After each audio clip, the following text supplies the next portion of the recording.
कर्म कमावने दोष न काहू लोग।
दोष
न काहू लोग।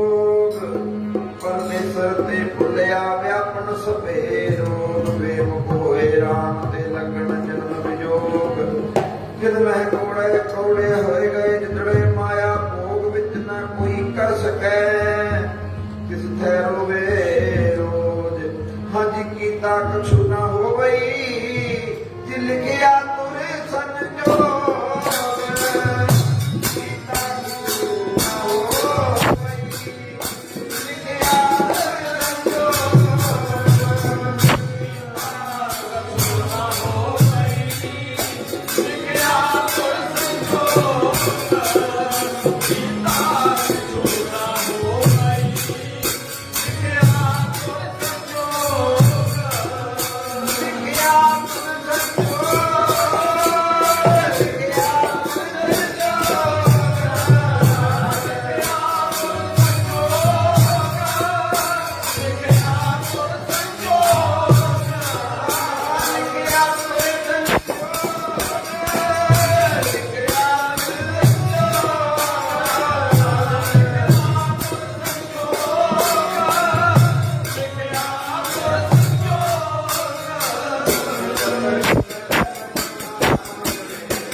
संजोग वट पागी मेरा प्रभ मिले तख्त रहे सब योग नानक कौ प्रभ राख ले हो मेरे साहिब मंदी मोत हरि कतक होवे साध संग जिबिन से समय सोच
ਤੇ ਗੱਜ ਕੇ ਆਖੋ ਧੰਨ ਸ੍ਰੀ ਸਤਿਗੁਰੂ ਨਾਨਕ ਦੇਵ ਸੱਚੇ ਪਾਤਸ਼ਾਹ। ਇੱਕ ਵਾਰ ਫਿਰ ਇਸ਼ਨਾਨ ਪਵਿੱਤਰ ਕਰੋ ਤੇ ਗੱਜ ਕੇ ਆਖੋ ਧੰਨ ਸ੍ਰੀ ਸਤਿਗੁਰੂ ਉਦੇ ਸਿਰ ਸੱਚੇ ਪਾਤਸ਼ਾਹ। ਮਹੀਨੇ ਦਾ ਪ੍ਰਾਰੰਭ ਕਈ ਪ੍ਰਕਾਰ ਦੇ ਨਾਲ ਹੁੰਦਾ ਹੈ। ਪ੍ਰਮੁੱਖ ਦੋ ਕਾਰਨ ਨੇ, ਇੱਕ ਚੰਦਰਮਾ ਤੇ ਦੂਸਰਾ ਸੂਰਜ। ਜਿਹੜੇ ਚੰਦਰਮਾ ਨੂੰ ਮੁੱਖ ਰੱਖ ਕੇ ਤੁਰਦੇ ਨੇ ਉਹ ਪੂਰਨਮਾਸੀ ਤੋਂ ਮਹੀਨੇ ਦਾ ਪ੍ਰਾਰੰਭ ਮੰਨਦੇ ਨੇ। ਧਿਆਨ ਰੱਖਣਾ, ਜਿਹੜੀ ਵਧੀ ਤੇ ਸੁਧਰੀ ਦੀਆਂ ਤਿਥਾਂ ਨੇ ਇਹ ਚੰਦਰਮਾ ਤੋਂ ਨੇ। ਘਟਦਾ ਵੱਧਦਾ ਚੰਦਰਮਾ ਹੈ ਤੇ ਇਹ ਤੋਂ ਪਤਾ ਲੱਗਦਾ, ਗਿਆਨ ਹੁੰਦਾ ਹੈ। ਹੁਣ ਪੂਰਨਮਾਸੀ ਨਿਕਲ ਕੇ ਹਟੀ ਹੈ ਤੇ ਕਰਦਿਆਂ ਕਰਦਿਆਂ ਇਹ 15 ਦਿਨਾਂ ਨੂੰ ਮੱਸਿਆ ਆ ਜਾਣੀ ਹੈ। ਫਿਰ 15 ਦਿਨਾਂ ਤੋਂ ਬਾਅਦ ਫਿਰ ਪੁੰਨਿਆ ਲੱਗ ਜਾਣੀ। ਭਾਵ ਇਹ ਹੈ ਜਦੋਂ ਪ੍ਰਿਥਵੀ ਚੰਦਰਮਾ ਦਾ ਇੱਕ ਚੱਕਰ ਪੂਰਨ ਕਰ ਲਵੇ ਤੇ ਉਸ ਨੂੰ ਆਖਿਆ ਜਾਂਦਾ ਪੂਰਨ ਮਾਸ। ਇੱਕ ਮਹੀਨਾ ਪੂਰਨ ਹੋ ਗਿਆ, ਉਦੋਂ ਮਹੀਨੇ ਦੀ ਤਬਦੀਲੀ ਕੀਤੀ ਜਾਂਦੀ ਹੈ। ਸਨਾਤਨ ਧਰਮ ਦੇ ਵਿੱਚ ਜਿਹੜੇ ਚੰਦਰਮਾ ਨੂੰ ਮੁੱਖ ਰੱਖ ਕੇ ਤੁਰਦੇ ਨੇ ਉਹ ਪੂਰਨਮਾਸੀ ਤੋਂ ਮਹੀਨੇ ਦਾ ਪ੍ਰਾਰੰਭ ਮੰਨਦੇ ਨੇ, ਤੇ ਜਿਹੜੇ ਸੂਰਜ ਨੂੰ ਮੁੱਖ ਰੱਖ ਕੇ ਤੁਰਦੇ ਨੇ ਉਹ ਸੰਗਰਾਂਦ ਵਾਲੇ ਦਿਨ ਤੋਂ ਮਹੀਨੇ ਦਾ ਭਾਵ ਕਰਦੇ ਨੇ। ਭਾਵ ਮਹੀਨੇ ਦਾ ਪ੍ਰਾਰੰਭ ਹੁੰਦਾ ਹੈ। ਸੰਗਰਾਂਦ ਦਾ ਅਸਲੀ ਨਾਮ ਹੈ ਸੰਕਰਾਂਤ। ਭਾਵ ਸੰਕ੍ਰਾਂਤੀ ਹੋਈ ਹੈ, ਇੱਕ ਰਾਸ਼ੀ ਦੂਸਰੀ ਰਾਸ਼ੀ ਵਿੱਚ ਪ੍ਰਵਿਰਤ ਹੋ ਜਾਂਦੀ ਹੈ।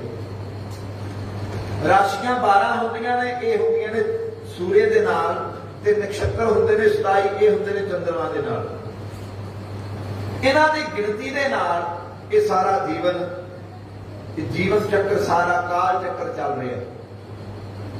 ਉਸ ਕਾਲ ਚੱਕਰ ਦੇ ਮੁਤਾਬਕ ਅੱਸੂ ਮਹੀਨੇ ਦਾ ਪੂਰਨਤਾ ਹੋਈ ਤੇ ਅਗਲਾ ਮਾਸ ਪ੍ਰਾਰੰਭ ਹੋਇਆ, ਜਿਸ ਨੂੰ ਆਖਿਆ ਜਾਂਦਾ ਕੱਤਕ।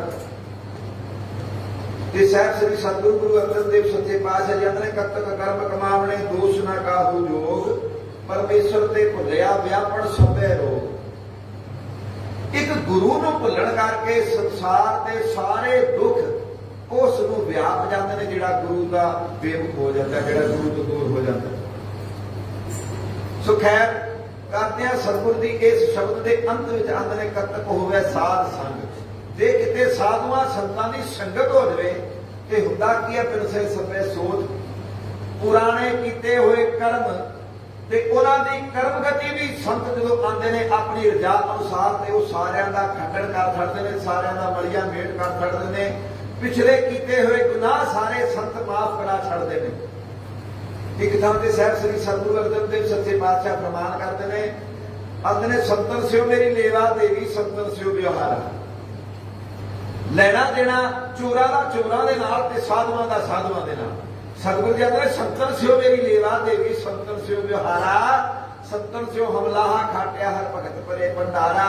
ਸੰਤਨ ਕੋ ਪੂੰਜੀ ਸੌਂਪੀ ਤੋਂ ਉਤਰਿਓ ਮਨ ਕਾ ਧੋਖਾ। ਧਰਮ ਰਾਏ ਅਬ ਕਹਾ ਕਰੇਗੇ ਜੋ ਫਾਟਿਓ ਸਗਲਾ ਲੇਖਾ। ਇਹ ਜਿਹੜੇ ਸਾਧੂ ਸੰਤ ਮਹਾਤਮਾ ਹੁੰਦੇ ਨੇ, ਧਿਆਨ ਕਰਨਾ, ਸਤਿਗੁਰੂ ਸਰਵਕਲਾ ਸਮਰੱਥ ਹੁੰਦਾ ਹੈ, ਇਹ ਤਾਂ ਕੋਈ ਦੋ ਰਾਏ ਨਹੀਂ। ਪਰ ਸਤਿਗੁਰੂ ਜੀ ਕਈ ਵਾਰ ਸਿੱਖ ਦੇ ਤੇ ਜਿਗਿਆਸੂ ਦੇ ਪੂਰਬਲੇ ਕੀਤੇ ਹੋਏ ਕਰਮਾਂ ਦੇ ਅਨੁਸਾਰ ਉਹਦਾ ਕੁਛ ਨਾ ਕੁਛ ਖੰਡਨ ਕਰਕੇ ਤੇ ਅਗਾਂਹ ਫਿਰ ਉਹਦੇ ਜੀਵਨ ਦਾ ਨਿਰਵਾਹ ਵਧੀਆ ਕਰਾ ਛੱਡਦੇ ਨੇ। ਪਰ ਸਾਧੂ ਐਸੇ ਨਹੀਂ ਹੁੰਦੇ। ਆਂਦੇ ਹੱਦ ਟੱਪੇ ਓਲੀਆ ਪੇ ਹੱਦ ਟੱਪੇ ਪੀਰ, ਹੱਦ ਪੇ ਹੱਦ ਦੋਨੋਂ ਟੱਪੇ ਉਹਦਾ ਨਾਮ ਫਕੀਰ। ਇਹ ਕਿਸੇ ਹੱਦ ਨੂੰ ਨਹੀਂ ਵੇਖਦੇ, ਕਿਸੇ ਕੀਤੇ ਹੋਏ ਕਰਮ ਨੂੰ ਨਹੀਂ ਵੇਖਦੇ। ਜੇ ਕਿਸੇ ਤੇ ਰੀਤ ਜਾਣ ਤੇ ਫਿਰ ਕਰਦੇ ਕੀ ਨੇ, ਪਿਛਲੇ ਜਨਮ ਜਨਮਾਂਤਰਾਂ ਦੇ ਪਾਪ ਕਰਮ ਸਾਰੇ ਸਕਿੰਟਾਂ ਵਿੱਚ ਪਾੜ ਕੇ ਪਰਲੇ ਪਾਸੇ ਧਰ ਦਿੰਦੇ ਨੇ। ਮੈਂ ਨਾ ਚਿੱਤਰਗੁਪਤ ਦੀ ਵੀ ਸੰਤਾਂ ਦੇ ਅੱਗੇ ਕੁਛ ਚੱਲਦੀ ਨਹੀਂ। ਇੱਕ ਸਕਿੰਟ ਮਿੰਟ ਲਾਉਂਦੇ ਨੇ, ਉਹਦਾ ਪਰਚਾ ਹੀ ਪਾੜ ਕੇ ਉਸ ਸਿੱਖ ਦਾ ਪਰਲੇ ਪਾਸੇ ਛੱਡ ਦਿੰਦੇ ਨੇ। ਤੇ ਸੰਤ ਕਰਦੇ ਕੀ ਹੈ, ਉਸ ਸਿੱਖ ਦੇ ਕਿਸੇ ਵੀ ਇੱਕ ਕਰਮ ਤੋਂ ਰਾਜ਼ੀ ਹੋ ਕੇ ਪੂਰਬਲੇ ਕਰਮਾਂ ਦਾ ਕੋਈ ਲੇਖਾ ਜੋਖਾ ਨਹੀਂ ਕਰ ਦਿੰਦੇ ਤੇ ਗੁਰੂ ਨੂੰ ਵੀ ਬੇਨਤੀ ਕਰਕੇ ਉਹਦੇ ਲੇਖੇ ਫੜਵਾ ਦਿੰਦੇ ਨੇ। ਇਹ ਹੁੰਦਾ ਸੰਤਾਂ ਦਾ ਕਰਮ। ਸਮਾਂ ਬਣਿਆ, ਸਭ ਗੱਜ ਕੇ ਆਖੋ ਧੰਨ ਸ੍ਰੀ ਸਤਿਗੁਰੂ ਪ੍ਰਤਾਪ ਸਿੰਘ ਸੱਚੇ ਪਾਤਸ਼ਾਹ। ਸ੍ਰੀ ਸਤਿਗੁਰੂ ਪ੍ਰਤਾਪ ਸਿੰਘ ਸੱਚੇ ਪਾਤਸ਼ਾਹ ਜੀ ਦਾ ਜ਼ਮਾਨਾ ਹੈ। ਇਹ ਜਿਹੜਾ ਇਲਾਕਾ ਹੁਣ ਪਾਕਿਸਤਾਨ ਵਿੱਚ ਰਹਿ ਗਿਆ, ਉੱਥੇ ਸਤਿਗੁਰੂ ਜੀ ਦੇ ਦੌਰੇ ਗਏ ਨੇ, ਪਿੰਡੋਂ ਪਿੰਡੀ ਦੌਰਾ ਜਾ ਰਿਹਾ ਹੈ ਤੇ ਪਿੰਡ ਚੀਆਂ ਵਾਲੀ ਸ੍ਰੀ ਸਤਿਗੁਰੂ ਪ੍ਰਤਾਪ ਸਿੰਘ ਸੱਚੇ ਪਾਤਸ਼ਾਹ ਦਾ ਦੌਰਾ ਗਿਆ। ਅੰਮ੍ਰਿਤ ਵੇਲੇ ਆਸਾ ਦੀ ਵਾਰ ਲੱਗੀ, ਦੁਪਹਿਰੇ ਦਾ ਕਥਾ ਕੀਰਤਨ ਹੋਇਆ, ਨਿਤਨੇਮ ਹੋਇਆ ਤੇ ਸਤਿਗੁਰੂ ਸੱਚੇ ਪਾਤਸ਼ਾਹ ਜੋ ਇੱਕ ਪ੍ਰੋਗਰਾਮ ਬਣਿਆ ਹੋਇਆ ਸੀ, ਲਿਖੇ ਹੋਏ ਪ੍ਰੋਗਰਾਮ ਅਨੁਸਾਰ ਸ੍ਰੀ ਸਤਿਗੁਰੂ ਸੱਚੇ ਪਾਤਸ਼ਾਹ ਜੀ ਉਸ ਪਿੰਡ ਤੋਂ ਅਗਲੇ ਪਿੰਡ ਵਾਸਤੇ ਜਦੋਂ ਪ੍ਰਸਥਾਨ ਲੱਗੇ ਨਾ ਕਰਨ, ਤੇ ਜਿਨ੍ਹਾਂ ਨੇ ਮੇਲਾ ਕਰਾਇਆ ਸੀ ਉਹਨਾਂ ਨੇ ਅਰਜ਼ ਕੀਤੀ, ਗਰੀਬ ਨਿਵਾਜ ਸੱਚੇ ਪਾਤਸ਼ਾਹ ਬਖਸ਼ਿਸ਼ ਕਰੋ। ਤੇ ਅਰਜ਼ ਹੈ, ਸਤਿਗੁਰੂ ਜੀ ਆਖਣ ਲੱਗੇ ਦੱਸੋ ਵੀ ਕੀ ਗੱਲ ਹੈ ਜੀ? ਅਰਜ਼ ਇਹ ਹੈ ਕਿ ਕਿਰਪਾ ਹੋਵੇ ਆਪ ਜੀ ਦੀ ਤੇ ਲੰਗਰ ਬੜਾ ਵੱਧ ਗਿਆ, ਬਹੁਤ ਜ਼ਿਆਦਾ ਲੰਗਰ ਬਚਿਆ ਹੋਇਆ ਤੇ ਆਪ ਦੀ ਬਖਸ਼ਿਸ਼ ਕਰੋ। ਕੋਈ ਜਥੇਦਾਰ ਇੱਥੇ ਜੇ ਛੱਡ ਦਿਓ ਨਾ ਤੇ ਰਾਤ ਦੀਵਾਨ ਲੱਗ ਜਾਵੇ, ਉਹ ਜਿਹੜਾ ਲੰਗਰ ਹੈ ਲੰਗਰ ਸਾਧ ਸੰਗਤ ਵਿੱਚ ਵਰਤ ਜਾਵੇ ਤੇ ਕੋਈ ਕਿਸੇ ਪ੍ਰਕਾਰ ਦੀ ਅੰਨ ਦੀ ਬੇਅਦਬੀ ਨਹੀਂ ਹੋਏਗੀ। ਸਾਹਿਬ ਸ੍ਰੀ ਸਤਿਗੁਰੂ ਪ੍ਰਤਾਪ ਸਿੰਘ ਸੱਚੇ ਪਾਤਸ਼ਾਹ ਜੀ ਨੇ ਜਥੇਦਾਰ ਸੰਤ ਅਤਰ ਸਿੰਘ ਜੀ ਉਹਨਾਂ ਨੂੰ ਆਗਿਆ ਹੋਈ ਵੀ ਤੁਸੀਂ ਅੱਜ ਰਾਤ ਇੱਥੇ ਰੁਕਣਾ ਹੈ। ਹੁਕਮ ਮੰਨ ਕੇ ਸੰਤ ਆਪਣੇ ਜਥੇ ਸਮੇਤ ਉੱਥੇ ਰੁਕ ਗਏ। ਉਹ ਜਦੋਂ ਰੁਕੇ ਤੇ ਸੰਧਿਆ ਦੇ ਵੇਲੇ ਜਦੋਂ ਲੱਗੀ ਨਾ ਤਿਆਰੀ ਹੋਣ ਦੀਵਾਨ ਦੀ, ਤੇ ਉਹਨਾਂ ਦੇ ਵਿਹੜੇ ਵਿੱਚ ਹੀ ਦੀਵਾਨ ਲੱਗਣਾ ਸੀ। ਕੋਈ ਮਾਈਕ ਦਾ ਅੱਜ ਕੱਲ੍ਹ ਵਰਗਾ ਇਦਾਂ ਦਾ ਕੋਈ ਪ੍ਰਬੰਧ ਨਹੀਂ ਸੀ ਤੇ ਆਵਾਜ਼ ਆਉਣ ਲੱਗੀ ਦੂਰੋਂ ਬੜੀ, ਇੱਕ ਲਾਊਡ ਸਪੀਕਰ ਕਿਸੇ ਨੇ ਲਵਾਇਆ ਤੇ ਸਰਦਾਰਾਂ ਨੇ ਇੱਕ ਨਰਤਕੀ ਸੱਦੀ ਨਾਚ ਕਰਨ ਵਾਲੀ, ਤੇ ਉਸ ਨੂੰ ਸੱਦਿਆ ਤੇ ਵੀ ਅੱਜ ਰਾਤੀ ਉਹਦਾ ਰੰਗਾਰੰਗ ਕਾਰਿਆਕਰਮ ਹੋਵੇਗਾ ਤੇ ਸਾਰੇ ਨਗਰ ਨਿਵਾਸੀ ਜਿੱਥੇ ਵੀ ਆਵਾਜ਼ ਆਉਂਦੀ ਸਾਰੇ ਆਪਣੋ। ਇਹ ਸਿੱਖਾਂ ਦੇ ਕੰਨ 'ਚ ਆਵਾਜ਼ ਪੈਣਾ ਤੇ ਸਿੱਖਾਂ ਨੇ ਆਖਿਆ, ਸੰਤ ਜੀ ਅੱਜ ਇੱਥੇ ਦੀਵਾਨ 'ਚ ਕਿਸੇ ਨੇ ਨਹੀਂ ਆਣਾ ਤੇ ਜਿਤਨੇ ਜਣੇ ਨੇ ਸਾਰਿਆਂ ਨੇ ਨ੍ਰਿਤਕੀ ਦਾ ਨਾਚ ਵੇਖਣ ਜਾਣਾ ਤੇ ਸਾਡੇ ਪਿੰਡ ਦੀ ਕੋਈ ਗੱਲ ਨਹੀਂ, ਆਲੇ ਦੁਆਲੇ ਦੇ ਜਿਤਨੇ ਪਿੰਡ ਨੇ ਸਾਰੇ ਉੱਥੇ ਟੁੱਟਣਗੇ। ਸੰਤਾਂ ਬਿਲਕੁਲ ਸਹਿਜ ਬਿਰਤੀ ਵਿੱਚ ਆ ਕੇ ਆਖਣ ਲੱਗੇ ਵੀ ਤੁਸੀਂ ਮੇਰੇ ਸਾਹਿਬ ਸ੍ਰੀ ਸਤਿਗੁਰੂ ਪ੍ਰਤਾਪ ਸਿੰਘ ਸੱਚੇ ਪਾਤਸ਼ਾਹ ਤੋਂ ਆਗਿਆ ਲਈ ਹੈ, ਉਹਨਾਂ ਨੂੰ ਅਰਜ਼ ਬੇਨਤੀ ਕੀਤੀ ਹੈ ਤੇ ਫਿਰ ਤੁਸੀਂ ਮੈਨੂੰ ਰੱਖਿਆ ਤੇ ਮੈਨੂੰ ਸਤਿਗੁਰੂ ਜੀ ਦਾ ਹੁਕਮ ਹੈ, ਮੈਂ ਤਾਂ ਹੁਕਮ ਮੰਨਦਾ ਆਪਣੇ ਵੱਡ ਪ੍ਰਤਾਪ ਹੀ ਪ੍ਰੀਤਰ ਦਾ। ਦੀਵਾਨ ਲੱਗੇਗਾ ਤੇ ਪਰਿਵਾਰ ਵਾਲੇ ਆਂਦੇ ਨੇ ਕਿ ਸੰਤ ਜੀ ਦੀਵਾਨ ਤਾਂ ਲੱਗੇਗਾ, ਦੀਵਾਨ ਫਿਰ ਸਾਡਾ ਪਰਿਵਾਰ ਹੀ ਇਕੱਲਾ ਹੋਣਾ, ਹੋਰ ਤਾਂ ਕੋਈ ਨਹੀਂ ਜੇ ਟਿਕਣਾ, ਇੱਥੇ ਆਣਾ ਹੀ ਕਿਸੇ ਨੇ ਨਹੀਂ। ਆਂਦੇ ਕਿਉਂ? ਆਂਦੇ ਉਹ ਨੱਚਦੀ ਬੜਾ ਵਧੀਆ ਤੇ ਗਾਉਂਦੀ ਬੜਾ ਵਧੀਆ ਤੇ ਧਿਆਨ ਰੱਖਣਾ ਸਭ ਨੂੰ ਆਪੋ ਆਪਣੇ ਕਰਮ ਦਾ ਤੇ ਆਪੋ ਆਪਣੇ ਮੁਰਸ਼ਿਦ ਦਾ, ਆਪਣੇ ਸਤਿਗੁਰ ਦਾ ਜਦੋਂ ਕਿਸੇ ਨੂੰ ਪ੍ਰਤੀਤ ਪੱਕੇ ਤਰੀਕੇ ਦੇ ਨਾਲ ਹੋਵੇ ਨਾ, ਫਿਰ ਉਹ ਬਾਹ ਧਰ ਕੇ ਉੱਪਰ ਆਖ ਹੀ ਛੱਡਦਾ ਫਿਰ ਮੇਰੇ ਸਤਿਗੁਰ ਤੋਂ ਤਾਂ ਵੱਡਾ ਹੋਰ ਸੰਸਾਰ ਤੇ ਹੈ ਹੀ ਕੋਈ ਨਹੀਂ। ਮੇਰੇ ਸਤਿਗੁਰ ਦੇ ਹੁਕਮ ਅਨੁਸਾਰ ਇਹ ਦੀਵਾਨ ਲੱਗਣ ਲੱਗਾ ਹੈ। ਤੇ ਸੰਤਾਂ ਦੇ ਨੇ ਕੋਈ ਅੱਜ ਫਿਰ ਉਹ ਨਰਤਕੀ ਦਾ ਨਾਚ ਨਹੀਂ ਵੇਖਣ ਜਾਣਾ ਕਿਸੇ ਨੇ ਵੀ, ਤੇ ਮੈਂ ਸ੍ਰੀ ਸਤਿਗੁਰੂ ਪ੍ਰਤਾਪ ਸਿੰਘ ਸੱਚੇ ਪਾਤਸ਼ਾਹ ਨੂੰ ਕਾਰ ਬਣਾਣਾ ਹੈ ਤੇ ਮੈਂ ਉਹਦੀ ਗੋਪੀ ਬਣ ਕੇ ਅੱਜ ਮੈਂ ਨ੍ਰਿਤਕਾਰੀ ਕਰਨੀ ਹੈ। ਤੇ ਵੇਦਾ ਉੱਥੇ ਜਾਂਦਾ ਕਿਹੜਾ ਹੈ? ਉਹ ਜੋ ਸੰਤਾਂ ਨੇ ਬਚਨ ਕੀਤਾ, ਪਰਿਵਾਰ ਨੇ ਤਿਆਰੀ ਕੀਤੀ ਤੇ ਥੋੜੀ ਜਿਹੀ ਵਿਛਾਈ ਕੀਤੀ। ਸੰਤਾਂ ਦੇ ਕੀ ਗੱਲ ਵਿਛਾਈ ਥੋੜੀ ਕੀਤੀ ਹੈ? ਆਂਦੇ ਦੀ ਆਣਾ ਹੀ ਕਿਸੇ ਨੇ, ਆਂਦੇ ਤੁਸੀਂ ਆਉਂਦੇ ਆਣਾ ਕਿਸੇ ਨੇ, ਤੁਹਾਨੂੰ ਲੀੜੇ ਇੱਥੇ ਇੰਨੇ ਵਿਛਾਣੇ ਪੈਣੇ ਕਿ ਸਾਧ ਸੰਗਤ ਬਾਹਰ ਵੀ ਖਲੋ ਜਾਏਗੀ। ਸਮਾਂ ਬਣਿਆ, ਸੰਤ ਰੰਗ ਵਿੱਚ ਆਏ, ਦੀਵਾਨ ਪ੍ਰਾਰੰਭ ਹੋਇਆ। ਉਹਨਾਂ ਦੇ ਦੀਵਾਨ ਦੀ ਬੈਠਣ ਦੀ ਬੰਤਰ ਅੱਜ ਦਾ ਅਸੀਂ ਇੱਥੇ ਬਹਿਨੇ ਨਾ ਦੀਵਾਨ 'ਚ ਇਸ ਤਰ੍ਹਾਂ ਨਹੀਂ ਸੀ ਹੁੰਦੀ। ਉਹ ਵਾਦੇ ਵਾਲੇ ਤੇ ਢੋਲਕੀ ਵਾਲੇ ਦੇ ਨਾਲ ਬੈਠਣਾ ਤੇ ਹੋਰ ਛੈਣਿਆਂ ਵਾਲੇ ਨਾਲ ਏਦਾਂ ਲੈਣ ਲਾ ਕੇ ਬੈਠਣਾ ਤੇ ਵਿੱਚੋਂ ਸੰਤਾਂ ਦੇ ਆਣ ਜਾਣ ਦਾ ਰਸਤਾ ਹੁੰਦਾ ਸੀ, ਕਿਉਂਕਿ ਖੜਤਾਲਾਂ ਫੜ ਕੇ ਨ੍ਰਿਤਕਾਰੀ ਕਰਦੇ ਸਨ। ਤੇ ਕਈ ਵਾਰ ਨ੍ਰਿਤਕਾਰੀ ਕਰਦਿਆਂ ਮਸਤੀ ਵਿੱਚ ਐਸਾ ਨਾ ਢੋਲਕੀ ਦੇ ਉੱਤੇ ਅੱਡੀ ਆ ਕੇ ਰੱਖਣੀ ਤਾਂ ਜ਼ੋਰ ਦੀ ਘੁੰਮ ਕੇ ਤੇ ਫੇਰ ਪਰਲੇ ਪਾਸੇ ਚਲੇ ਜਾਣਾ। ਇਤਨੀ ਨਾਮ ਦੀ ਮਸਤੀ ਸੀ ਸੰਤਾਂ ਦੇ ਉੱਤੇ। ਤੇ 5-5 7-7 ਫੁੱਟ ਜਿਹੜੀ ਦੀਵਾਰਾਂ ਹੋਣੀਆਂ, ਪੱਬਾਂ ਦੇ ਨਾਲ ਮਿੱਟੋ ਮਿੰਟ ਚੜ ਜਾਣੀਆਂ ਤੇ ਉੱਥੇ ਜਾ ਕੇ ਨ੍ਰਿਤਕਾਰੀ ਕਰਨੀ ਉਹਨਾਂ ਦੀਵਾਰਾਂ ਤੇ, ਕੱਚੀਆਂ ਦੀਵਾਰਾਂ ਤੇ ਕਦੀ ਡਿੱਗਦੇ ਨਹੀਂ ਸਨ ਤੇ ਕਦੀ ਬੜੇ ਪਿਆਰ ਦੇ ਨਾਲ ਨ੍ਰਿਤਕਾਰੀ ਕਰੀ। ਤੇ ਸੰਤ ਆਖਣ ਲੱਗੇ ਪਰਿਵਾਰ ਵਾਲਿਆਂ ਨੂੰ ਵੀ ਕੋਈ ਹੱਥ ਪਰੇ ਦਾ ਦੁਪੱਟਾ ਹੋਵੇ, ਫੁਲਕਾਰੀ ਹੋਵੇ, ਕਿਸੇ ਦੇ ਕੋਲ ਲੈ ਕੇ ਆਵਾ ਤੇ ਮੈਂ ਵੀ ਫੁਲਕਾਰੀ ਲੈ ਕੇ ਨੱਚਣਾ ਹੈ। ਤੇ ਸੰਤ ਜੀ ਉਹ ਜਦੋਂ ਰੰਗ ਬਣਿਆ ਨਾ ਤੇ ਸ਼ਬਦ ਦੀ ਤੇ ਸੁਰਤ ਦੀ ਮਿਲਾਪ ਹੋਇਆ ਇਹ ਜਿਹੜਾ ਕੀਰਤਨ ਹੁੰਦਾ ਨਾ, ਇਹ ਧੁਨ ਜਿਹੜੀ ਹੁੰਦੀ ਹੈ ਧੁਨਾਤਮਕ, ਜਦੋਂ ਇਨਸਾਨ ਹੋ ਜਵੇ ਤੇ ਅਧਿਆਤਮਿਕ ਹੋ ਜਾਂਦਾ ਹੈ। ਤੇ ਸਤਿਗੁਰੂ ਰਾਮ ਸਿੰਘ ਸੱਚੇ ਪਾਤਸ਼ਾਹ ਦੀ ਕਿਰਪਾ ਦੁਆਰਾ ਇੱਥੋਂ ਤੇ ਹੀ ਬਚਨ ਆਉਂਦਾ ਹੈ। ਸਤਿਗੁਰੂ ਦੀ ਅੰਦਰ ਜਿੱਥੇ ਕੁੱਕਿਆਂ ਦੀ ਢੋਲਕੀ ਛੈਣੇ ਵੱਜਣ ਨਾ, ਉੱਥੇ ਤੇ ਅੜਾ ਬੜਾ ਨਹੀਂ ਤੇ ਕੋਈ ਰਹਿ ਸਕਦਾ। ਉੱਥੋਂ ਕਾਦੀਆਂ ਵਿਆਦੀਆਂ ਦੂਰ ਭੱਜ ਜਾਂਦੀਆਂ ਜਿੱਥੇ ਕੁੱਕਿਆਂ ਦੀ ਕਿਤੇ ਢੋਲਕੀ ਵੱਜ ਦੇਵੇ। ਸੰਤ ਜੀ ਉਹ ਰੰਗ ਬਣਿਆ, ਰੰਗ ਬਣਿਆ ਐਸਾ ਕਿ ਸੰਤਾਂ ਦੇ ਸਿਰੋਂ ਦਸਤਾਰ ਲਿਥ ਗਈ, ਪੌੜੀਆਂ ਖਿਲਰ ਗਈਆਂ ਨੇ ਸੰਤਾਂ ਦੀਆਂ, ਤੇ ਸੰਤਾਂ ਨੇ ਉਹ ਜਿਹੜਾ ਲੀੜਾ ਸੀ ਨਾ ਫਿਰ ਸਿਰ ਤੇ ਲਿਆ, ਤੇ ਸਿਰ ਤੇ ਲੈ ਕੇ ਨਾ ਤੇ ਕੜਵਾ ਰੱਖਿਆ ਸਿਰ ਤੇ ਸ੍ਰੀ ਸਤਿਗੁਰੂ ਪ੍ਰਤਾਪ ਸਿੰਘ ਸੱਚੇ ਪਾਤਸ਼ਾਹ ਨੂੰ ਭਗਵਾਨ ਸ੍ਰੀ ਕ੍ਰਿਸ਼ਨ ਜੀ ਮਹਾਰਾਜ ਮੰਨ ਕੇ ਤੇ ਆਪ ਗੋਪੀ ਸਰੂਪ ਹੋ ਕੇ ਨਾ ਤੇ ਸੰਤਾਂ ਨੇ ਨਿਰਤਕਾਰੀ ਕਰਨੀ ਸ਼ੁਰੂ ਕੀਤੀ। ਤੇ ਸੰਤ ਨਿਰਤਕਾਰੀ ਕਰਦੇ ਕਰਦੇ ਆਉਂਦੇ ਕਿਵੇਂ, ਉਹਦੀ ਮੇਰੇ ਸਿਰ ਪਰ ਮਟਕੀ ਵੇ, ਉਹਦੀ ਮੇਰੇ ਸਿਰ ਪਰ ਮਟਕੀ ਵੇ, ਮੈਂ ਵੇਦਾਂ ਨੂੰ ਨਹੀਂ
ਸਿਰ ਤੇ ਗੜਵਾ ਰੱਖਿਆ, ਹੱਥ ਵਿੱਚ ਖੜਤਾਲਾਂ ਫੜੀਆਂ ਹੋਈਆਂ, ਕਦੀ ਉਧਰ ਜਾਂਦੇ ਨੇ ਤੇ ਕਦੀ ਉਧਰ ਜਾਂਦੇ ਨੇ।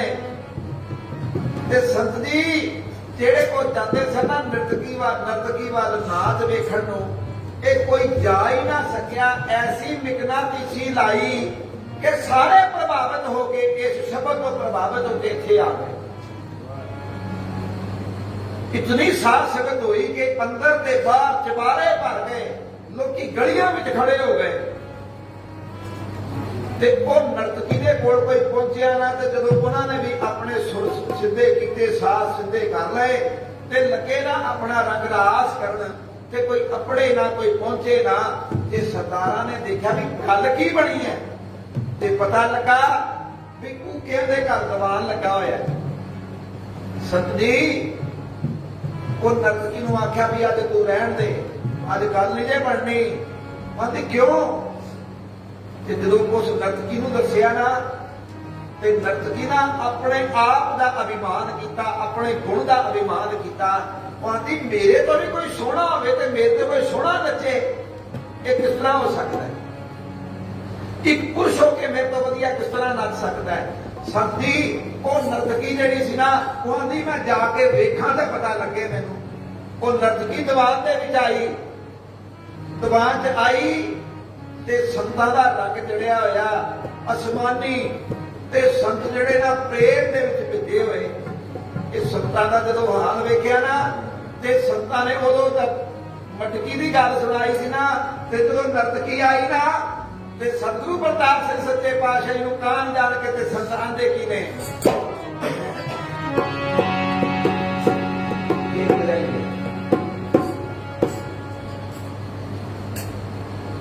ਤੇ ਸਤਿਗੁਰੂ ਪ੍ਰਤਾਪ ਸਿੰਘ ਸੱਚੇ ਪਾਤਸ਼ਾਹ ਨੂੰ ਕਾਨ ਦਾ ਸਰੂਪ ਜਾਂਦੇ ਸਨ ਸੰਤ ਤੇ ਸੰਤਾਂ ਦੇ ਨੇ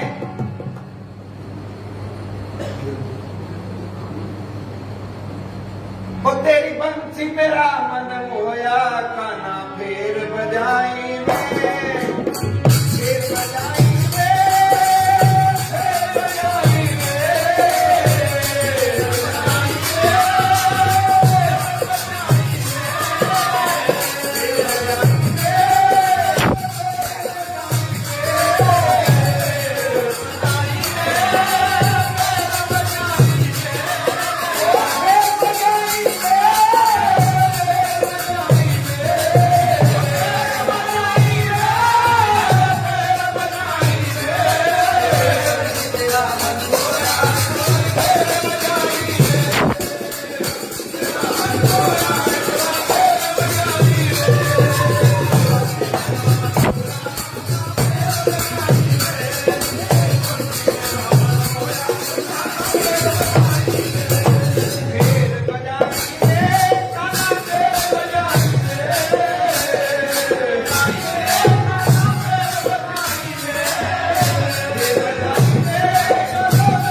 ਤੇ ਨਰਤਕੀ ਆਖਣ ਲੱਗੀ ਬਾਬਾ ਇਹ ਕਿਹੜੀ ਗੱਲ ਹੈ, ਇਹ ਲੀੜਾ ਲੈ ਕੇ ਤਾਂ ਮੈਂ ਵੀ ਇਸੇ ਤਰੀਕੇ ਨੱਚ ਸਕਦੀ ਹਾਂ। ਤੇ ਸੰਤ ਜੀ ਆਪੋ ਆਪਣੇ ਮੁਰਸ਼ਿਦ ਦਾ ਮਾਣ ਹੁੰਦਾ ਹੈ। ਮੈਂ ਤੋਂ ਪਹਿਲਾਂ ਵੀ ਆਪ ਨੂੰ ਅਰਜ਼ ਕੀਤੀ ਹੈ, ਇਸੇ ਪ੍ਰਕਾਰ ਇੱਕ ਸੰਤ, ਇੱਕ ਸਾਧੂ, ਇੱਕ ਮਸਤ ਫਕੀਰ ਆਪਣੇ ਭਜਨ ਬੰਦਗੀ ਤੋਂ ਵਿਰਾਮ ਹੋਇਆ ਨਾ ਤੇ ਤੁਰਨ ਲੱਗਾ ਤੇ ਘਰ ਨੂੰ ਜਾਂਦਿਆਂ ਨਾ ਵੇਖਿਆ ਕਿ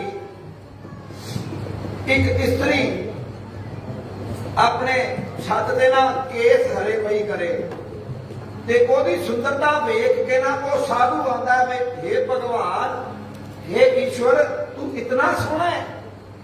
ਉਹਨੇ ਕੋਈ ਉਸ ਇਸਤਰੀ ਦੀ ਸਿਫਤ ਨਹੀਂ ਕੀਤੀ, ਆਪਣੇ ਭਗਵਾਨ, ਆਪਣੇ ਰਹਿਬਰ, ਆਪਣੇ ਅੱਲਾ, ਆਪਣੇ ਸਤਿਗੁਰ ਦੀ ਸਿਫਤ ਕਰਦਾ ਹੈ। ਅੰਨ ਨੇ ਇੱਕ ਲਿਖਦਾ, ਇੱਕ ਕਵੀ ਲਿਖਦਾ ਆਂਦਾ, ਇੱਕ ਦਿਨ ਇੱਕ ਫਕੀਰ ਸਾਈਂ ਦਾ ਗਲੀ 'ਚ ਲੱਗਿਆ ਜਾਵੇ, ਕੋਠੇ ਉੱਤੇ ਬੈਠੀ ਬੀਬੀ ਜੁਲਫਾਂ ਪਈ ਸੁਕਾਵੇ ਤੇ ਦੇਖ ਕੇ ਸੂਰਤ ਉਸਦੀ ਬਾਬਾ ਗਿਣਦਾ ਪਾਵੇ। ਕੁਦਰਤ ਨੇ ਕਿਹਾ ਚੀਜ਼ ਬਣਾਈ ਕਾਦਰ ਦੇ ਗੁਣ ਗਾਵੇ। ਆਂਦਾ ਵਾਹ, ਜਦੋਂ ਇਤਨੀ ਗੱਲ ਕੀਤੀ ਨਾ ਤੇ ਉਸ ਇਸਤਰੀ ਨੂੰ ਲੱਗਿਆ ਵੀ ਇਹ ਸੰਤ ਨੇ ਮੈਨੂੰ ਛੇੜਿਆ। ਆਂਦੇ ਰੱਬ ਜਾਣੇ ਉਸ ਹਸੀਨਾ ਦੇ ਖਬਰੇ ਦੀ ਗੱਲ ਦਿਲ ਕੀ ਆਈ, ਕਹਿੰਦੀ ਖੜ ਜਾ ਕੁੱਤਿਆ ਸਾਦਾ ਤੇ ਮੈਂ ਖਸਮ ਬੁਲਾ ਕੇ ਲਿਆਈ। ਸਾਧ ਨਹੀਂ ਆ ਕਹਿੰਦੇ ਕੁੱਤਿਆ ਸਾਦਾ ਜਰਾ ਰੁਕ ਜਾ, ਮੈਂ ਆਪਣਾ ਖਸਮ ਲੈ ਕੇ ਆਈ। ਤੇ ਇਹਨੂੰ ਲੱਗਾ ਵੀ ਹੋਵੇ ਨਾ, ਮੈਂ ਹੈਗਾ ਤਾਂ ਕੁੱਤਾ ਹੀ ਆ ਨਾ ਆਪਣੇ ਮੁਰਸ਼ਿਦ ਦਾ। ਕਬੀਰ ਦੇ ਅੰਦਰ ਕਬੀਰ ਮੁਕਰ ਰਾਮ ਕੋ, ਮੈਂ ਕੁੱਤਾ ਉਹਦੇ ਦਰਬਾਰ। ਇਹ ਰੁਕ ਗਈ, ਅਸੀਂ ਮੈਂ ਆਪਣਾ ਖਸਮ ਬੁਲਾ ਕੇ ਲਿਆਈ। ਤੇ ਇਸ ਸੰਤ ਨੂੰ ਲੱਗਾ ਵੀ ਅੱਜ ਕਿਸੇ ਸਾਧੂ ਦਾ ਦਰਸ਼ਨ ਹੋਏਗਾ ਖਸਮ ਦਾ ਸਾਡਾ ਗੁਰੂ ਹੀ ਹੁੰਦਾ ਹੈ। ਆਂਦੇ ਉਹਨੇ ਜਾ ਕੇ ਆਪਣੇ ਘਰ ਵਾਲੇ ਨੂੰ ਸਾਰੀਆਂ ਗੱਲਾਂ ਦੱਸੀਆਂ। ਉਹਦਾ ਘਰ ਵਾਲਾ ਆਇਆ ਤੇ ਖਸਮ ਨੇ ਆਂਦੇ ਸਾਰ ਫਕੜਦੇ ਕੱਢ ਮਾਰੀਆਂ ਲੱਤਾਂ। ਆਂਦਾ ਤੂੰ ਮੇਰੀ ਤੀਵੀਂ ਨੂੰ ਛੇੜੇ ਭਾਂਦੂ, ਤੇਰੀਆਂ ਅੱਖਾਂ, ਮੈਂ ਤੇਰੀਆਂ ਅੱਖਾਂ ਭੰਨ ਦੇਣੀਆਂ ਨੇ, ਤੂੰ ਮੇਰੀ ਘਰ ਵਾਲੀ ਨੂੰ ਛੇੜਿਆ, ਹਾਸੀ ਕੀਤੀ ਹੈ। ਬਾਂਦੇ ਵਿੱਚ ਜਦੋਂ ਲੱਤਾਂ ਪਈਆਂ ਨਾ ਤੇ ਲੱਤਾਂ ਖਾ ਕੇ ਬਾਬਾ ਉੱਠਿਆ ਮੌਜ ਚ ਆ ਕੇ। ਉਹ ਲੱਤਾਂ ਖਾ ਲਈਆਂ ਪ੍ਰੇਮ ਦੇ ਨਾਲ ਤੇ ਬਾਬਾ ਉੱਠਿਆ ਮੌਜ ਚ ਆ ਕੇ। ਤੇ ਜਦੋਂ ਉੱਠਿਆ ਨਾ ਤੇ ਆਖੇ ਹਿਰਬਾ ਮੈਂ ਸੁਖਤ ਤਾਂ ਤੇਰੀ ਕੀਤੀ ਸੀ ਤੇ ਤੇਰੀ ਸਿਫਤ ਕਰਨ ਤੋਂ ਮੇਰੇ ਇਤਨੀਆਂ ਲੱਤਾਂ ਪਈਆਂ ਨੇ। ਆਂਦੇ ਤੇਰੇ ਪਈਆਂ ਮੇਰੇ ਪਈਆਂ, ਇਹ ਕਦ ਮੋੜੇਗਾ ਭਾਜੀ, ਮੇਰੀ ਭਾਜੀ ਮੋੜਦੀ ਕਦੋਂ ਹੈ। ਤੇ ਸੰਤ ਤੁਰ ਪਏ। ਸੰਤ ਜੀ ਜਦੋਂ ਕੋ ਤੁਰ ਪਿਆ ਨਾ ਸਾਧੂ, ਇਹ ਥੋੜੀ ਕੁ ਦੂਰ ਗਿਆ ਤੇ ਉਹ ਜਿਹੜੀ ਇਸਤਰੀ ਸੀ ਨਾ, ਉਹਦਾ ਪੁਰਸ਼ ਜਿਹਨੇ ਲੱਤਾਂ ਮਾਰੀਆਂ ਸੀ ਸੰਤਾਂ ਨੂੰ, ਸੰਤ ਜੀ ਉਹ ਉਸ ਵੇਲੇ ਆਖਣ ਲੱਗਿਆ ਓ ਸਾਧੂ ਨੂੰ ਸੱਦ ਲਓ ਦੁਬਾਰਾ। ਉਹ ਮੇਰੇ ਅੱਖਾਂ ਵਿੱਚੋਂ ਜੋਤ ਚਲੇ ਗਈ, ਮੈਨੂੰ ਦਿਸਦਾ ਨਹੀਂ, ਮੈਂ ਤਾਂ ਨੇਤਰਹੀਣ ਹੋ ਗਿਆ, ਮੈਂ ਤੇ ਅੰਨਾ ਹੋ ਗਿਆ। ਸੰਤ ਜੀ ਉਹ ਲੱਭ ਕੀਤੀ, ਭਾਲ ਕੀਤੀ ਤੇ ਸੰਤਾਂ ਨੂੰ ਸੱਦਿਆ। ਉਹ ਮਾਈ ਨੇ ਜਾ ਕੇ ਚਰਨਾਂ 'ਚ ਮੱਥਾ ਟੇਕਿਆ। ਉਹ ਸਾਡਾ ਆ ਜਾ ਇੱਕ ਵਾਰੀ। ਉਹ ਸੰਤ ਆਏ ਤੇ ਜਦੋਂ ਸੰਤ ਆਏ ਨਾ ਤੇ ਸੰਤਾਂ ਨੂੰ ਅਰਜ਼ ਕੀਤੀ, ਸੰਤ ਜੀ ਕਿਰਪਾ ਕਰੋ, ਮੇਰੇ ਘਰ ਦੀ ਅੱਖਾਂ ਦੀ ਜੋਤ ਚਲੀ ਗਈ ਹੈ। ਤੇ ਸੰਤਾਂ ਨੇ ਤੇਰੇ ਖਸਮ ਤੋਂ ਲੱਤਾਂ ਸਰੀਆਂ, ਉਹ ਮੇਰੇ ਖਸਮ ਤੋਂ ਅੱਖਾਂ ਮੈਂ ਤੇਰੇ ਵੱਲ ਤੱਕਾਂ ਕਿ ਮੈਂ ਯਾਰ ਵੱਲ ਤੱਕਾਂ। ਉਹਦੀ ਰਮਜ ਫਕੀਰਾਂ ਦੀ ਵੇ ਦੁਨੀਆਦਾਰ ਕੀ ਹਾਲ ਰਮਜ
अपने मुर्शद अपने रहबर दे करके नचन गए सन।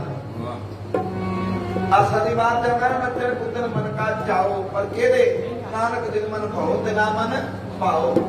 जेरे अंदर गुरु दे भै ने ना ओदे अंदर ये भाव प्रगट होता, दूसरे दे अंदर नहीं होता। ते संधी ये जेड़ी नर्तकी सी ना इन्हें ना गड़वा चुकिया ते गड़वा सिर ते धर के ते लगी नचन। अभी बुझाओ फिर साज बजिया ये नचकी नचन लगी। थोड़ा जिहा अगाह दो डिंगनी पट्टी ते छतरी गड़वा थले डिग पिया। इहने फिर की कीता, गड़वा सी संतां दे कोल खाली इहने भरा के रखिया। संत दी भरिया गड़वा भी थले डिग पिया। और फिर मैनू रखिया ओहदे नाल भी गड़वा थले डिगया। जदों ये 3 वारी होया ना तो फिर जिहड़ा मान सी ना मैं मेरी दा, और जब मैं ते तू दी हद मुक गई, जदों मैं मुक गई ना ते संती फिर संतां दी शनागत आ गई है ते चरना ते लेट गई है। ते अज दी संत जी ਉਹ ਤੁਹਾਡਾ ਰਹਿਬਰ ਵੀ ਸੱਚਾ, ਤੁਹਾਡੀ ਮਸਤੀ ਵੀ ਸੱਚੀ ਤੇ ਤੁਸੀਂ ਵੀ ਸੱਚੇ, ਉਹ ਮੇਰਾ ਸਭ ਕੁਝ ਹੀ ਝੂਠਾ। ਉਹ ਸਾਰਾ ਜਗ ਮਸਤਾਨਾ ਕੀਤਾ, ਸਤਿਗੁਰ ਮਸਤ ਦੀਵਾਨੇ।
सतगुरु राम सिंह दे मस्ताने ते दीवाने साध इन्होंने कीता की संताने ने ओ बच्ची ओ बेटी अज फिर आ तेनू भी ओ मस्ती दवा तेनू भी ओ झूठा चटावा तेनू भी उस पींघ ते बिठावा जेड़ी पींघ ते मैनू मेरे मुर्शद ने बिठाया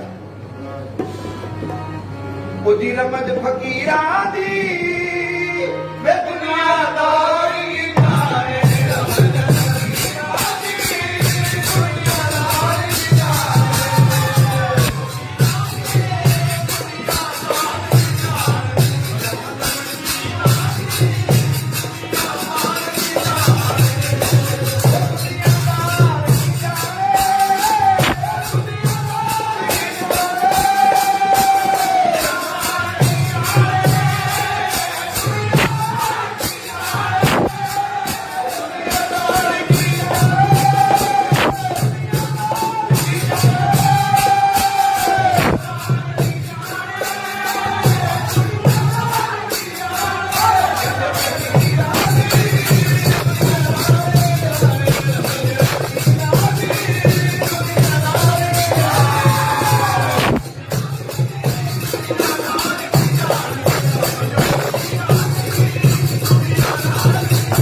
नचन वाली और जरा कर्म भी खोटा ते संत आंदे की ने संत दी वो गल इस तरह होती है भी जिथे वो आप पहुंचे ना गुरबाणी सतगुरु देव ने आप मुक्त मुक्त करे संसार नानक किस जन को सदा नमस्कार ऐसे जन कोई बिरले ही होंगे ना वो जिम्मेवारी हुंदी आ इना आशिकां दी रमज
कृपा नाम देता मना प्रकाश भया भ्रमना सिरो मंत्र दियो गुरगान जो कान विच दिता ना चोखरा जाप ते संत आखण लगे बेटा ओए अगे ते तू अपनी मैं मेरी ते करदी सी ना फिर अज सतगुरु प्रताप सिंह दे उत्ते श्रद्धा रख के ना ते लै हुण लीड़ा ते टक गड़वा देख ते तो कितना नहीं नचया जाता तेनू राम दी काल ते नचेगी सत दी ਉਹ ਫਿਰ ਨਰਤਕੀ ਆਂਦੀ ਸੀ ਮੈਂ ਤੇ ਹੁਣ ਨੱਚਣਾ ਹੀ ਭੁੱਲ ਗਈ ਮੈਂ ਨੱਚਣਾ ਹੀ ਨਹੀਂ ਉਸ ਤੋਂ ਬਾਅਦ ਇਹ ਖੋਟੇ ਕਰਮ ਸਾਰੇ ਬੰਦ ਮੈਂ ਕੇਵਲ ਤੇ ਕੇਵਲ ਇਹ ਗੁਰਮੰਤਰ ਦਾ ਹੀ ਜਾਪ ਕਰਨਾ ਸਤਿਗੁਰੂ ਇਹ ਫਿਰ ਜਿਹੜੀ ਗੱਲ ਸੀ ਨਾ ਸਾਰੀ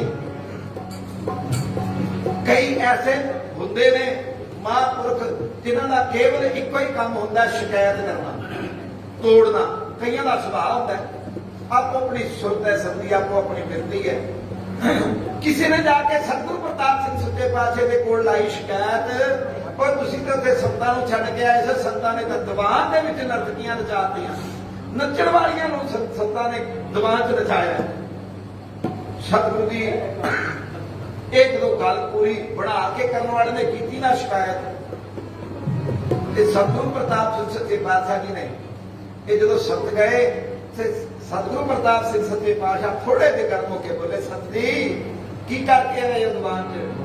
ਤੇ ਸਤਨਾ ਬਰਾਕੀ ਹੋ ਗਏ ਤੇ ਕਹਿੰਦੇ ਦੀਨ ਦਿਆਲ ਜੀ ਇਹ ਜੇ ਤੁਹਾਡੀ ਕਿਰਪਾ ਪਹਿਲਾਂ ਵੀ ਏਦਾਂ ਦੀ ਹੁੰਦੀ ਆਈ ਹੈ ਨਾ, ਜੇ ਤੋਤਿਆਂ ਦੇ ਨਾਲ ਗਣਕਾਂ ਦਾ ਉਧਾਰ ਹੋ ਸਕਦਾ ਸੀ ਤੇ ਗਰੀਬ ਨਵਾਜ਼ ਅਸੀਂ ਤੇਰੇ ਘਰ ਦੇ ਕੁਛ ਵੀ ਨਹੀਂ ਲੱਗਦੇ।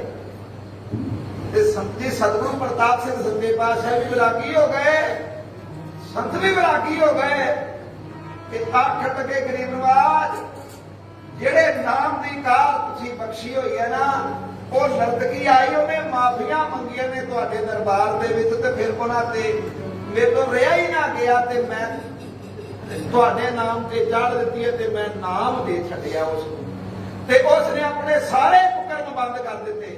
ਸਤਿਗੁਰੂ ਪ੍ਰਤਾਪ ਸਿੰਘ ਸੱਚੇ ਪਾਤਸ਼ਾਹ ਨੇ ਬੜੀਆਂ ਖੁਸ਼ੀਆਂ ਬਖਸ਼ੀਆਂ ਸੰਤਾਂ ਨੂੰ ਤੇ ਮੈਂ ਅਰਜ਼ ਕੀਤੀ ਸੀ ਸਮੇਂ ਦੀ ਸਮਾਪਤੀ ਗਈ ਹੈ ਹੋ ਤੇ ਸਤਿਗੁਰ ਜੀ ਆਂਦੇ ਨੇ ਕਦ ਤੱਕ ਕਰਮ ਕਮਾਵਣੇ ਦੋਸ ਨਾ ਕਾਹੂ ਜੋਗ ਪਰਮੇਸ਼ਰ ਤੇ ਭੁੱਲਿਆ ਵਿਆਪਣ ਸਭੇ ਲੋਕ। ਤੇ ਸਤਿਗੁਰ ਸੱਚੇ ਪਾਤਸ਼ਾਹ ਸਾਰੀ ਸਾਧ ਸੰਗਤ ਤੇ ਮੇਰੇ ਤੇ ਵੀ ਇਹ ਕਿਰਪਾ ਕਰਨਾ ਸੀ ਕੇਵਲ ਕਹਿਣ ਯੋਗ ਨਾ ਰਹਿ ਜਾਈਏ, ਨਾਮ ਧਰੀਕ ਨਾਮਧਾਰੀ ਨਾ ਰਹੀਏ। ਜੋ ਜਿਸ ਕਰਕੇ ਸਾਡਾ ਨਾਮਧਾਰੀ ਵੱਜਦਾ ਨਾ ਤੇ ਸਤਸੰਗਿਓ ਸਤਿਗੁਰ ਜੀ ਦੀ ਬਖਸ਼ਿਸ਼ ਸਦਕਾ ਜਿਸ ਤਰ੍ਹਾਂ ਆਪ ਸਾਰਿਆਂ ਨੇ ਜਪ ਪ੍ਰਯੋਗ ਦੇ ਵਿੱਚ ਹਾਜ਼ਰੀਆਂ ਭਰੀਆਂ, ਨਾਮ ਜਪ ਕੀਤਾ, ਇਹ ਸਤਿਗੁਰ ਸੱਚੇ ਪਾਤਸ਼ਾਹ ਦੀ ਕਿਰਪਾ ਕਰਨ ਸ੍ਰੀ ਸਤਿਗੁਰੂ ਉਦੇ ਸਿੰਘ ਸੱਚੇ ਪਾਤਸ਼ਾਹ ਜੀ ਤੇ ਇਸੇ ਤਰੀਕੇ ਇਹ ਨਿਰੰਤਰ ਸਾਡਾ ਬਣਿਆ ਰਵੇ। ਇਹ ਨਾਮ ਦਾ ਅਭਿਆਸ ਸਾਡਾ ਨਾ ਟੁੱਟੇ, ਇਹਦੇ ਨਾਲ ਹੀ ਅਸੀਂ ਨਾਮਧਾਰੀਆਂ ਨਾਲ ਸਾਧ ਸੰਗਤ ਜੀ ਤੇ ਸਤਿਗੁਰੂ ਜੀ ਤੋਂ ਬਖਸ਼ਿਸ਼ ਮੰਗੀਏ। ਤੇ ਮੈਂ ਜੋ ਜ਼ਬਾਨ ਵਿੱਚੋਂ ਪ੍ਰਾਰੰਭ ਕੀਤਾ ਸੀ ਉਹ ਰੀਤ ਪੜ੍ਹ ਕੇ ਸਮਾਪਤੀ ਕਰ ਦਿੰਦਾ। ਹਾਂਜੀ ਕਦ ਤੱਕ ਕਰਮ ਕਮਾਵਣੇ ਦੋਸ ਨਾ ਕਾਹੂ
ਆਖੋ ਧੰਨ ਸ੍ਰੀ ਸਤਿਗੁਰੂ ਉਦੇ ਸਿੰਘ ਸੱਚੇ ਪਾਤਸ਼ਾਹ।